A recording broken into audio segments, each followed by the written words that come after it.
Students के नज़र में वो एक फोबिया पहले से ही दिमाग में डाला जा रहा है कि फिज़िक्स बहुत टफ है, फिज़िक्स बहुत टफ है। फिज़िक्स के अगर आप कोई भी एक फेनामिना का समझ गए हैं, कॉन्सेप्ट समझ गए हैं, किसी किस्म के कोई दुश्वारी नहीं रही। इवन अक्सर ये भी देखने में आ रहा है कि एमसेट में बच्चे बॉटनी, जोलॉजी और केमिस्ट्री हल करते, फिज़िक्स को मिनिमम तवज्जो देते। मगर जो प्रैक्टिकल्स के क्लासेस रहेंगे उसको 10 डेज मत कराइए, आप थ्रू आउट द ईयर कराइए। ये काबिले गौर बात है। इंजीनियर्स रह के भी बाज़ ऐसे बच्चे हैं कि जो डिफरेंट ऑड जॉब्स कर रहे हैं। ये मेरे लिए फ़िक्र की बात भी है, जिम्मेदारों को सोचना भी चाहिए।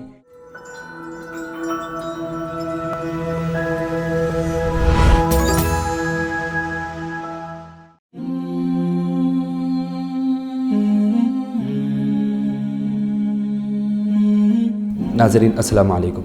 इस सिलसिलेवार टॉक शो गुफ्तगू में आप सबका खैर मक़दम है। मैं आपका होस्ट अब्दुल क़ादर फिर एक बार एक अहम मौज़ू और ख़ास मेहमान के साथ आपके रूबरू हूँ। हमारे बीच डॉक्टर कलीम अहमद जलीली साहब मौजूद हैं। कलीम सर, गुफ्तगू में आपका खैर मक़दम है। शुक्रिया। गुफ्तगू शुरू करने से पहले कलीम सर का मुख्तसर से तारुफ़ करना चाहूँगा। आपका स्पेशलाइजेशन बायोफिज़िक्स है, आपने PhD हासिल की है उस्मानिया यूनिवर्सिटी से। करंटली आप डिपार्टमेंट ऑफ फ़िज़िक्स के HOD है निज़ाम कॉलेज उस्मानिया यूनिवर्सिटी से। आपका 30 इयर्स से ज़्यादा एक्सपीरियंस है टीचिंग एंड रिसर्च के अंदर। हमारी गुफ्तगू एक बुनियादी सवाल से शुरू करते हैं। फ़िज़िक्स एक पहेली की जैसा समझ में आता है कि एक तरफ जो है बच्चों को इंस्पायर भी करता है और एक तरफ जो है उसका एक काइंड ऑफ फोबिया भी है। तो ये फ़िज़िक्स है क्या चीज़, वो ज़रा समझाइए। पहले तो मैं शुक्रगुज़ार हूँ आप लोगों का जो ने मुझे मदऊ किया है।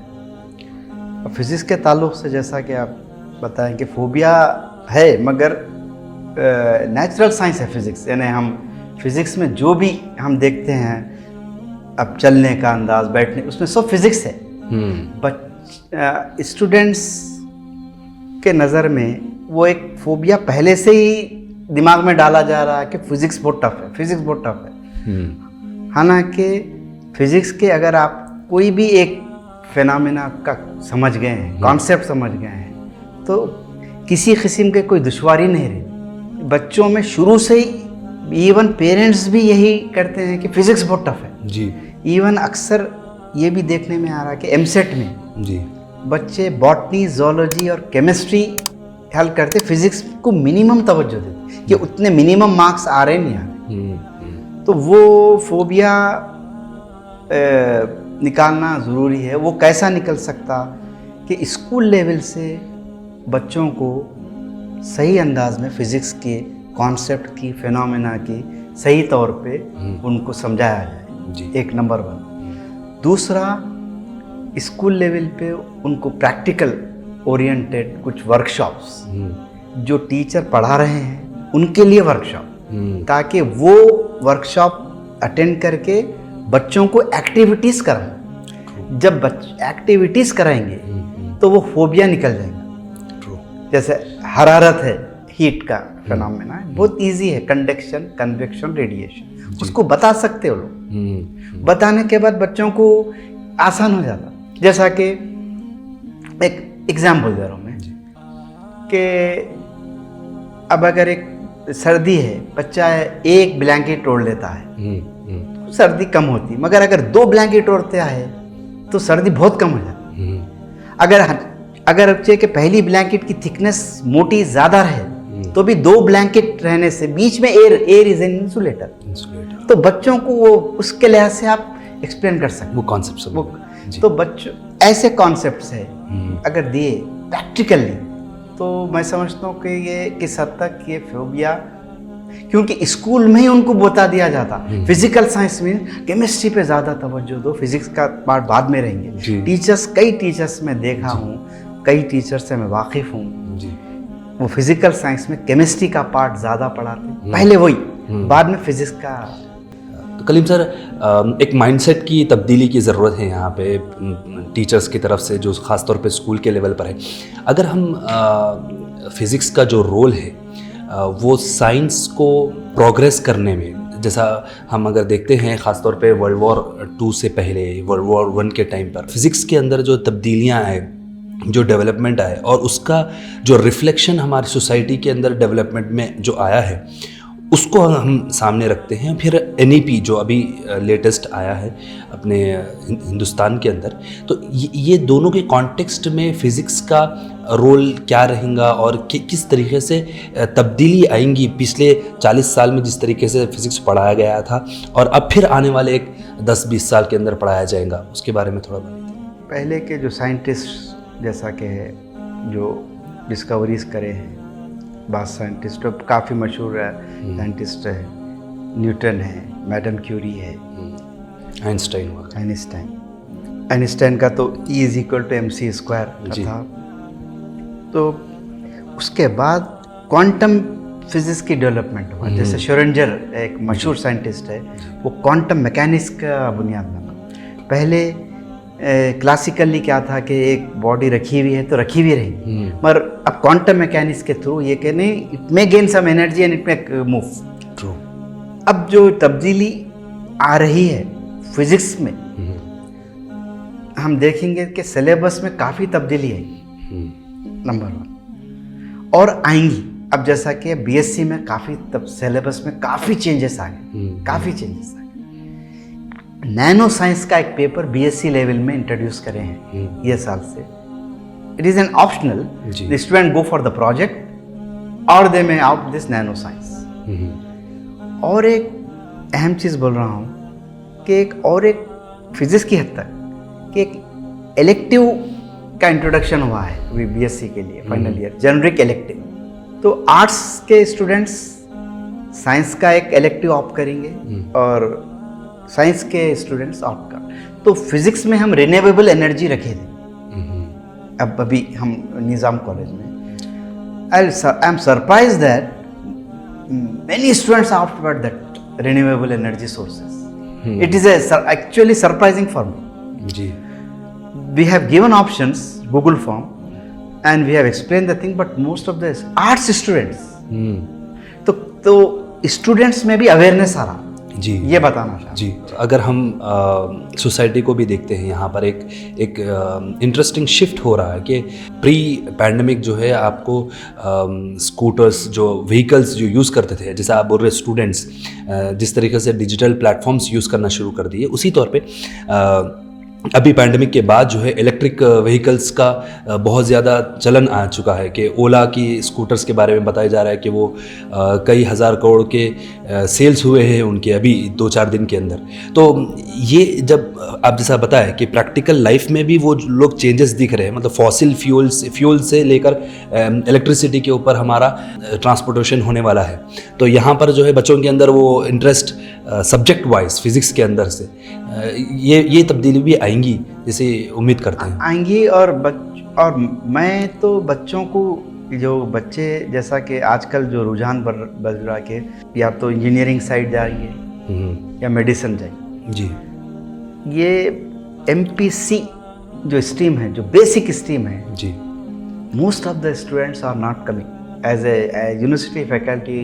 मैं बताना चाह रहा हूँ जी, एड्रेस, क्योंकि ये स्टूडेंट्स है कि ऐसे स्टूडेंट्स, तो MPC का जो कॉम्बिनेशन है स्टूडेंट्स ऑप्ट नहीं कर रहे नाउ। मगर हम इस वक्त वो अब इस वक्त फिर से बेसिक साइंस का डिमांड आ गया है। इवन BZC का भी बिकॉज डिफरेंट लैब्स आएंगे, biotechnology they are going. MPC को भी ऑप्ट कर रहे हैं बच्चे, पर हमारे जो स्टूडेंट्स है दे आर नॉट ओनली, उनका फोकस इंजीनियरिंग है जी जी जी या मेडिसिन, उससे हटके नहीं है।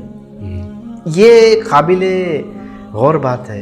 इंजीनियर्स रह के भी बाज़ ऐसे बच्चे हैं कि जो डिफरेंट आर्ट जॉब्स कर रहे हैं। ये मेरे लिए फ़िक्र की बात भी है, हमारे लिए बहुत ही कौम के लिए भी। ज़िम्मेदारों को सोचना भी चाहिए कि ये where we are leading to. Kaleem sir, अगर हम इंटरमीडिएट लेवल के ऊपर देखते हैं या हमारे 10th के लेवल पर देखते हैं, तो एक डाइकोटमी, एक फॉल्स जो है ऑप्शन है कि एक तरफ ये है कि हम मार्क्स की तरफ जाए, और चूँकि हमारे पास वक्त भी कम है, सिलेबस ज़्यादा है, बहुत सारे रीजंस की वजह से बच्चे जो है वो मार्क्स वाला ट्रैप बोलिए या उसके तरफ उनका रुझान हो जाता है। और एक तरफ ये है कि कॉन्सेप्ट है कि भाई समझ के हम जो है इसको कोशिश करें, इस हिसाब का सवाल और ओरिएंटेशन हो जाता है। तो यहाँ पे क्या हिदायत होना चाहिए, देनी चाहिए अपन स्टूडेंट्स को और पेरेंट्स को? ये बहुत ही अच्छा सवाल आपने किया। बिल्कुल मार्क्स ओरिएंटेड, क्योंकि डेफिनेटली मार्क्स ओरिएंटेड रहा तो सपोज इंजीनियरिंग और मेडिसिन में ना भी मिले, अच्छे कॉलेज निज़ाम कॉलेज में जैसा कि अगर MPC लेना है 94% गया, 95% परसेंटेज गया। और ये भी देखने में आ रहा है कि बच्चे उतने परसेंटेज से आ रहे हैं, पर definitely they are bright means, but when they come to lab, I am talking about a lab, वहाँ पर लैगिंग भी है। डेफिनेटली मार्क्स का बहुत बड़ा रोल है, मगर मैं ये बोलना चाह रहा हूँ ये प्लेटफॉर्म से, डेफिनेटली मार्क्स को तो बताइए करिए, मगर जो प्रैक्टिकल्स के क्लासेस रहेंगे इंटरमीडिएट में तो रहेंगे ना जी, उसको 10 डेज मत कराइए, आप थ्रू आउट द ईयर कराइए।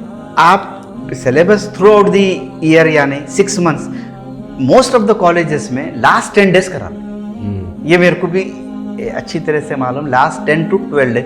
हमारे ज़माने में हम भी तो MSET लिखे हैं, हम भी तो जब भी मेडिसिन का था और जब तो इतने कॉलेजेस नहीं थे जी, अब बच्चा थोड़ा मेहनत करा तो उसको कॉलेजेस में मिल जाता। मगर ये जो प्रैक्टिकल ओरिएंटेड बोल रहा हूँ मैं, आप प्रैक्टिकल्स करा सकते साल भर, आप लैब्स आप during the college hours only जी। तो प्रैक्टिकल्स जो बच्चे का साल भर है उसके अंदर जो है प्रैक्टिकल का ज़्यादा प्रोपोर्शन होना चाहिए बनिस्बत आज जो चल रहा है। हाँ, आज जो चल रहा है वो थ्योरी अपनी जगह मुसल्लमा है, उसमें कोई डाउट नहीं है, वो तो फिक्स्ड है जी। प्रैक्टिकल के स्लॉट में उसको बढ़ाना चाहिए, और ड्यूरेशन ऑफ द मीन्स एक 6 मंथ्स, एटलीस्ट 6 मंथ्स तो ही should expose to the lab. Vernier calliper से ही don't know about the least count of the vernier callipers. अब यही बच्चा इंजीनियरिंग में जा रहा है, फर्स्ट ईयर ही will face a lot of problem. फिर इसका इम्पैक्ट उनके जॉब के ऊपर भी, जो एजुकेटेड अनएम्प्लॉयड बोल के जो बात बताई जा रही है वो इसी वजह से हो रहा है क्योंकि वो उनके कॉन्सेप्ट्स क्लियर नहीं है, कॉन्सेप्ट क्लियर, प्रैक्टिकल स्किल नहीं है, स्किल नहीं। अच्छा प्रैक्टिकल्स, जैसे प्रैक्टिकल्स का इवन मैं MSc की भी बात कर रहा हूँ साहब जी, MSc में भी बच्चे आने के बाद प्रैक्टिकल्स में वो 3 घंटे उनको जब एक्सपोज करते तो 3 घंटे बच्चों को यानी मुश्किल ही होती, वो लोग को यूज टू नहीं रहते, वो लोग ग्रेजुएशन में यूज टू नहीं रहते। तो पोस्ट ग्रेजुएशन में तो दे हैव टू, हम एक्सप्लेन करते, they have to do by themselves. True.